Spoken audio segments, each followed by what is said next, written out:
हाँ, ये है सवाल नंबर 6। अब ये सवाल कह रहा है कि एक घनाभ की लंबाई, चौड़ाई और ऊंचाई का योग, ये अपन बाद में करते, चलो इसके पहले अपन ये साथ में अलग टाइप के वो कर लेते हैं, फिर छठा कर देंगे, ठीक है ना, कोई उससे फर्क नहीं पड़ता है, क्योंकि ये सूत्र मैंने आपको बताया नहीं था, बाद में कर लेंगे। 7वां सवाल है, 6 मीटर भुजा के वर्गाकार फर्श के कमरे में 180 घन मीटर हवा है। देखो एक कमरा है, ये वर्गाकार कमरा है, मानो 180 घन मीटर हवा है, इसके अंदर हवा कितनी है, 180 घन मीटर हवा है। तो इस कमरे की क्या ज्ञात करनी है, ऊंचाई।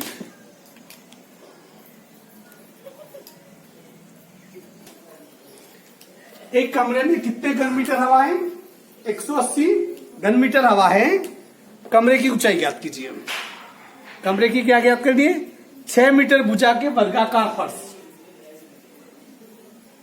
फर्श मतलब लंबाई और चौड़ाई, लंबाई भी कितनी है 6 मीटर, चौड़ाई भी कितनी है 6 मीटर, तो उस कमरे की ऊंचाई ज्ञात करनी है।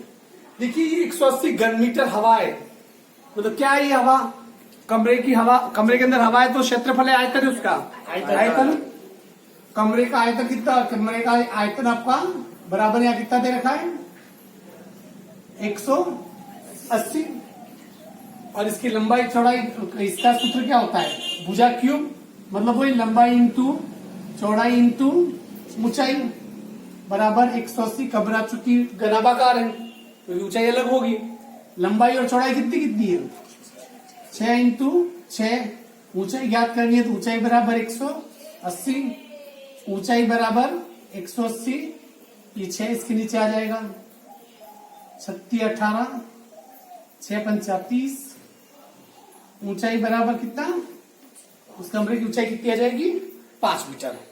अगला सवाल देखिए, सवाल नंबर 8वां सवाल कह रहा है 44 मीटर लंबी,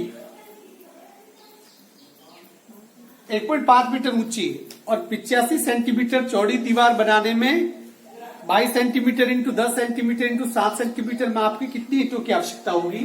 दीवार की लंबाई कितनी है, बोलते रहना, 44 मीटर लंबी, लंबाई कितनी 44 मीटर, ऊंचाई 1.5 मीटर और चौड़ाई 85 सेंटीमीटर, और ईंट की लंबाई कितनी है 22, ईंट की लंबाई 22 लंबी बराबर 22 मीटर, सेंटीमीटर, 22 सेंटीमीटर, 10 सेंटीमीटर, ऊंचाई 10 सेंटीमीटर, ऊंचाई बराबर 10 सेंटीमीटर और चौड़ाई 7 सेंटीमीटर, 7 सेंटीमीटर। तो ये दीवार बनाने में कितनी ईंटें लगेंगी, थोड़ा इसे समझो। यदि कोई भी ऐसा सवाल आ जाए, किसी दीवार को बनाने के लिए कितनी ईंटें लगेगी, ये मतलब किसी वस्तु के माध्यम से एक वस्तु से दूसरी वस्तु का निर्माण हो रहा है, तो इसका मतलब क्या, आयतन का मामला है क्या ये, अर्थात कि इन ईंटों से दीवार का निर्माण हो रहा है।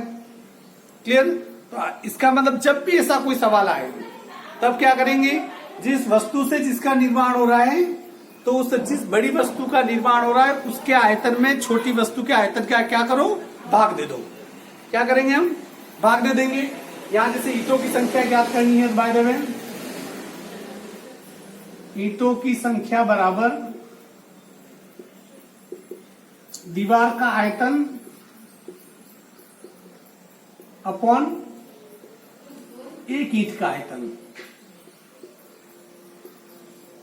आप इसके दो तरीके से कर सकते थे, पहले इसका आयतन ज्ञात करते, फिर इसका आयतन क्या करते हैं, ज्ञात करते हैं, फिर इसका भाग उसमें देते, मैं साथ में दे रहा हूं, इसे काटने में इजी रहेगा। परंतु इस पूरी प्रोसेस में एक चीज ध्यान रखना, आपको ध्यान ही रखना है कि इकाइयां एक जैसी होनी चाहिए। जैसे यहां मीटर है, या तो सब मीटर हो या क्या हो, सब सेंटीमीटर हो, या तो मीटर हो या सब क्या सेंटीमीटर हो। ये सब सेंटीमीटर में है और यही क्या है मीटर में, 1 2 3 4 तो सेंटीमीटर में है, ये मीटर में, तो इनको क्या करते हैं अपन सेंटीमीटर बदल देते हैं। इकाई एक जैसे 44 मीटर का कितना हो जाएगा 4400 सेंटीमीटर। 1 मीटर में कितने सेंटीमीटर होते हैं? 100। 1.5 मीटर में कितना हो जाएगा? 150 सेंटीमीटर। ठीक है, तो 1 मीटर का 100 सेंटीमीटर, आधे मीटर का 50, तो 100 कितना हो गया? 150 सेंटीमीटर। अब भाग दे दीजिए इसमें।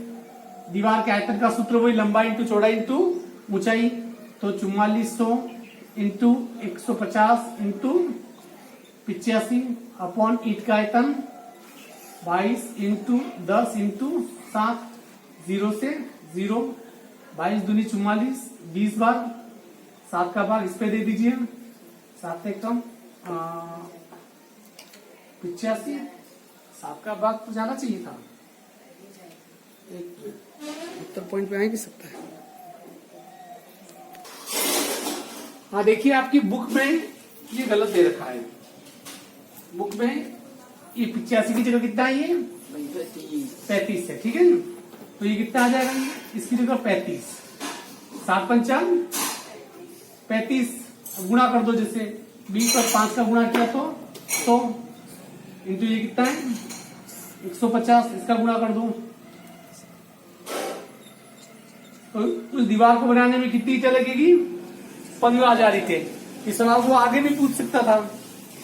100 ईंटों, मतलब कि 100 ईंटों का 500 रुपए के हिसाब से ईंटों का खर्च ज्ञात करो। तो इस सवाल को थोड़ा और क्या करते हैं, हम आगे लेते हैं, ठीक है ना?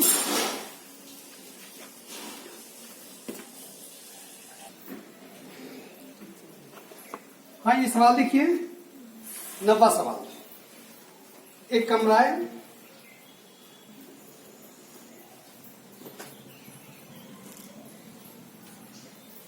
नवा सवाल है। एक कमरे की लंबाई चौड़ाई ऊंचाई देखिए। एक कमरा भाई दिले, ये कमरा, ठीक है। इस कमरे में लंबी से लंबी छत रखनी है। कैसे रखोगे? या तो ये ऐसे या ऐसे। ये इस वर्ग का क्या है? विकर्ण। जब भी विकर्ण वाला आए, इसका मतलब इसका विकर्ण ज्ञात करना है। इसकी लंबाई चौड़ाई ऊंचाई दे रखी है। लंबाई है 10 मीटर, चौड़ाई है 8 मीटर और ऊंचाई है 6 मीटर। कितनी? 6 मीटर। अब विकर्ण, इस पे विकर्ण ज्ञात करना। जब भी किसी घन या घनाभ का विकर्ण ज्ञात करना हो, घनाभ का विकर्ण ज्ञात करना हो, तो जैसे घनाभ का विकर्ण, इसका सूत्र होगा अंडरवुड लंबाई स्क्वायर प्लस चौड़ाई स्क्वायर प्लस ऊंचाई स्क्वायर। लंबाई कितनी है? 10, 10 का स्क्वायर, चौड़ाई 8 स्क्वायर प्लस ऊंचाई 6 का स्क्वायर। 10 का गुणा 10 से किया तो 100, 8 का गुणा 8 से किया तो 64। ये कितना आ गया? 36, 8 उठी 64, 36। ये आ गया कुल मिला के, ये आ गया 200। कितना आ गया? 200। 200 को कैसे लिखा जा सकता है? 100 इंटू 2। उत्तर कितना इसका देखा?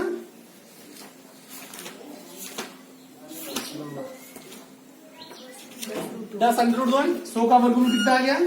10। और ये कितना आ गया? अंडर 2। 10वां सवाल, 10वां और बीच के 2 सवाल अब आप कर सकते हो, सरल है।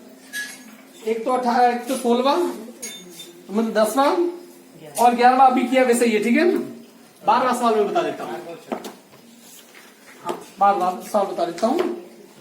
छठा पर लंबा सवाल है, इसको कर ले लेंगे, ठीक है ना? 12वां सवाल है, घनाभ की लंबाई चौड़ाई ऊंचाई अनुपात।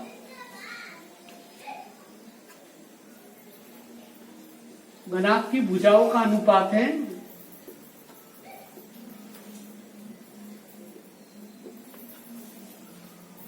ये लंबाई चौड़ाई और ऊंचाई, इनके बीच में अनुपात कितना है? 5:3:2। इसका संपूर्ण पृष्ठ क्षेत्रफल दे रखा है। संपूर्ण पृष्ठीय क्षेत्रफल बराबर कितना दे रखा है इसमें? 558 वर्ग सेंटीमीटर। तो इसकी कोरों का माप, कोरों का मतलब भुजाओं का माप, इसका माप, भुजाओं का क्या ज्ञात करना है? इसका आपको माप ज्ञात करना है। देखिए इसमें भुजाएं नहीं देकर उसकी जगह क्या दे रखा है, अनुपात दे रखा है। क्या दे रखा है, अनुपात दे रखा है।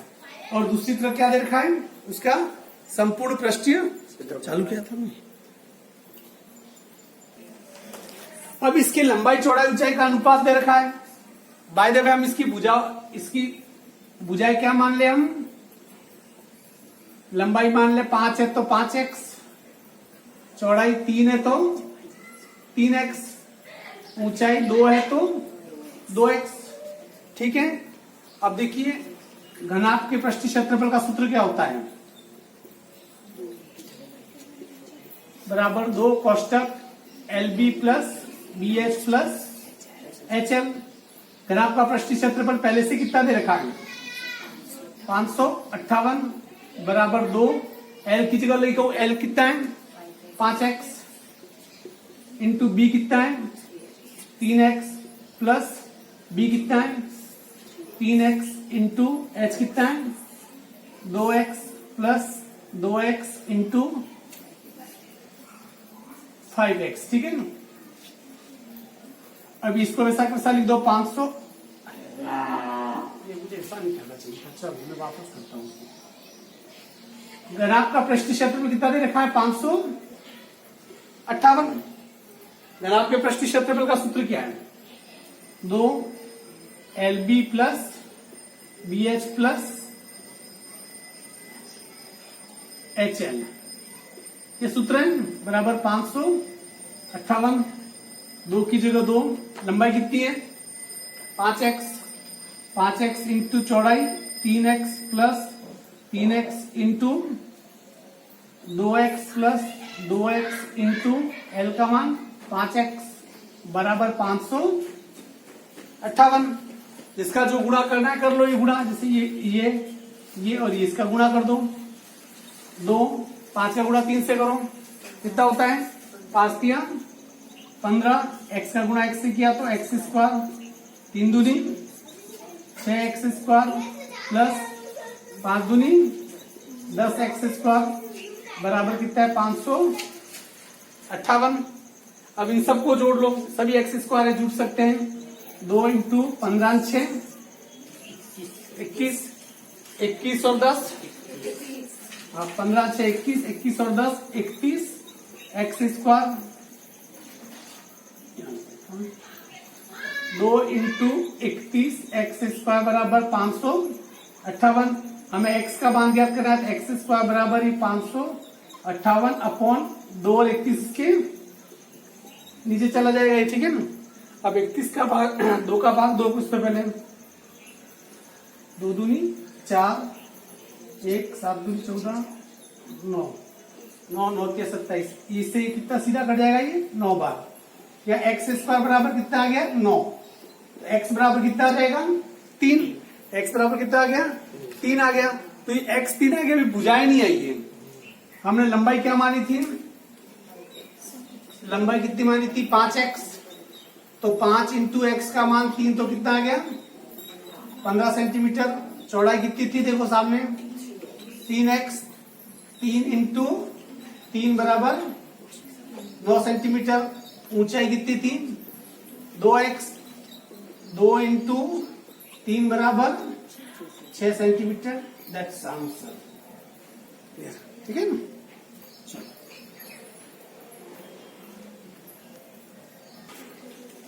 हाँ देखिए ध्यान दो इधर, सवाल नंबर 20 पे एक मैंने छोड़ दिया था, एक घनाभ की लंबाई चौड़ाई ऊंचाई, छठा सवाल है, घनाभ की लंबाई चौड़ाई ऊंचाई तीनों का योग कितना है 19 सेंटीमीटर, और इसके विकर्ण की लंबाई दे रखी है, विकर्ण की लंबाई बराबर है 11 सेंटीमीटर। कितनी 11 सेंटीमीटर। क्लियर। तो ये सवाल ये कह रहा है कि घनाभ का संपूर्ण पृष्ठीय क्षेत्रफल ज्ञात कीजिए। पूरा अलग हट के सवाल है ये, ध्यान दीजिए इसे। अब क्या कह रहा है देखिए, इससे सवाल यह है कि तीनों भुजाएं लंबाई चौड़ाई ऊंचाई अलग अलग भुजाएं नहीं दे रखी है, तीनों भुजाओं का योग 19 से, तो हमें किससे पता चले कि उस 19 में लंबाई कितनी, चौड़ाई कितनी, ऊंचाई कितनी है। और इससे विकर्ण दे रखा है 11 सेंटीमीटर। चलो हम एक काम करते, जो चीज हमें पता है उससे शुरुआत करते हैं।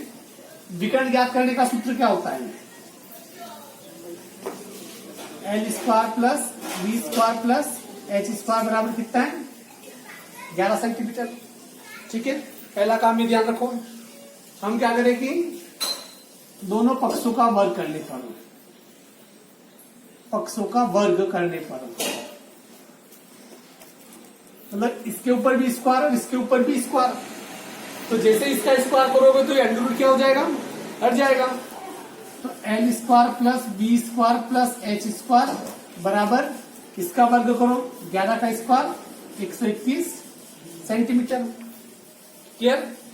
L square plus B square plus H square कितना आ जाएगा? 121 सेंटीमीटर। अब हमें एक दो चीजें लेके चलनी, देखिए यदि ये भी तुम्हारे गुणनखंड आया नहीं है, हम जानते हैं L plus B plus H का square, L plus B plus H square, ये 3 पद वाला है। यदि L plus B plus H का L plus B plus H से गुणा करें तो इसका फॉर्मूला होता है, मैं बता दूं आपको, जैसे एक्स वाई जेड, ठीक है, इसका फॉर्मूला होता है L square plus B square plus H square plus इसका गुणा करो, जैसे कि एल बी है 2LB, फिर LB हो गया, फिर 2BH, फिर प्लस 2HL।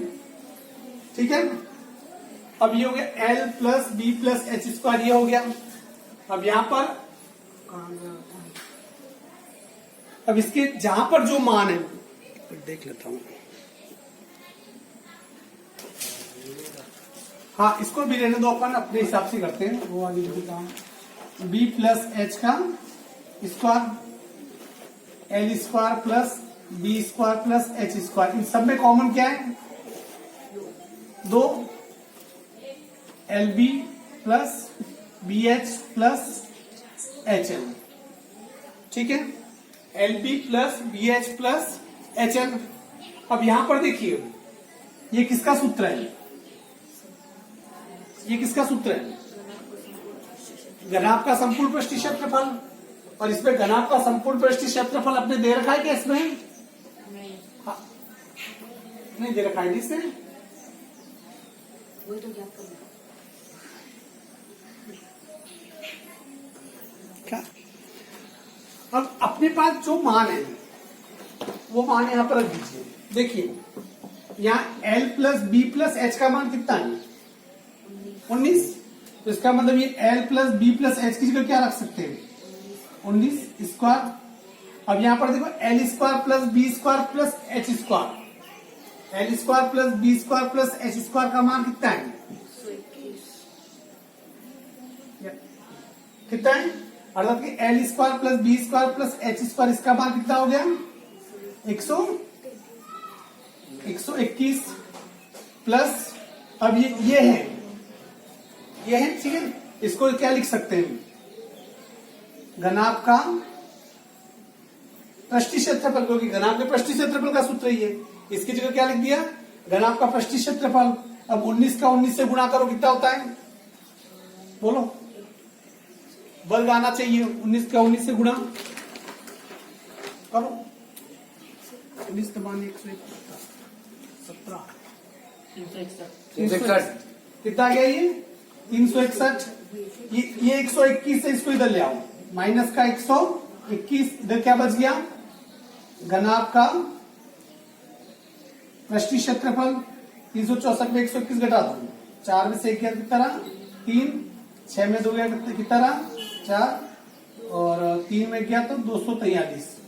तो घनाभ का पृष्ठीय क्षेत्रफल कितना आ गया? घनाभ का पृष्ठीय क्षेत्रफल आ गया आपका 200 कितना? 61 नहीं है, सॉरी। तो कितना आ गया? 240 वर्ग सेंटीमीटर। ठीक है ना?